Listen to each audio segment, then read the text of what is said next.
quit my tech job, I was like just full on tutoring. Right, because you were in college, you worked for several years as a machine learning practitioner, right? For like a data analytics Yeah, company. data scientist for a couple of years. It was like I learned a lot. It was fun, but I like the kinds of stuff that I was working on, like as like banks and digital news companies. It just wasn't something that spoke to me. Tutoring felt like it was just like really aligned with my interests, and so I was like, well, I'm just gonna go pursue this, take on all the opportunities I can get in a big city, and then just see what happens. Well, So I mean, that's a whole nother lesson too, yeah, is that in life, if your life is not an A, it's a B, B minus or whatever. You're like, it's fine, it's okay, it's good. I make yeah, some money.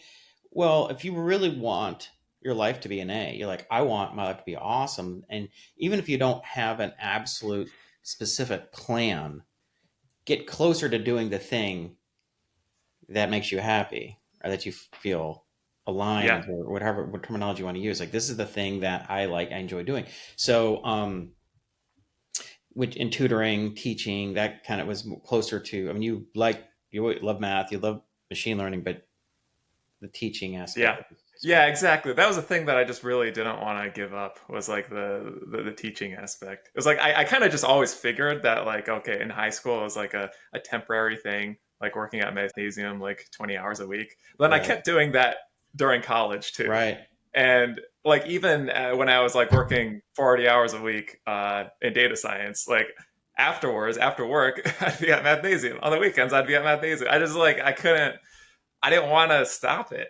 And this was like on top of like classes and everything. I had so much work to do, and any reasonable person would be like, dude, just like drop the Mathnasium job. Just like, why are you They doing couldn't this have to been yourself? paying nearly as well as the data Oh science. no, not at all. It was like it might as well have been like charity work, but it was Right. like I just I loved it so much.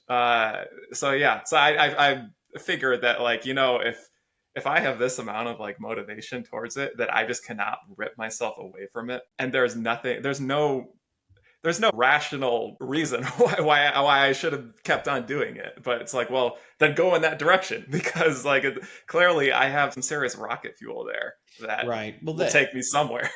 yeah, I mean that's the thing is people when people make decisions purely for the money, it Yeah, often leads you in the wrong direction. You end up in a place like why am I so dissatisfied with my life? Why am I so frustrated? It's like, well, you're not doing what you really want to be doing. I mean, this stuff can be overplayed. I mean, obviously you have to make a living. You have to be realistic about what you can do to actually pay rent or your mortgage or get by. Um, but it's important to really always be thinking, looking at your North Star. What is it that I really want to do? And your thing was like, well, I love teaching and tutoring math. Go do that. yeah. That's smart.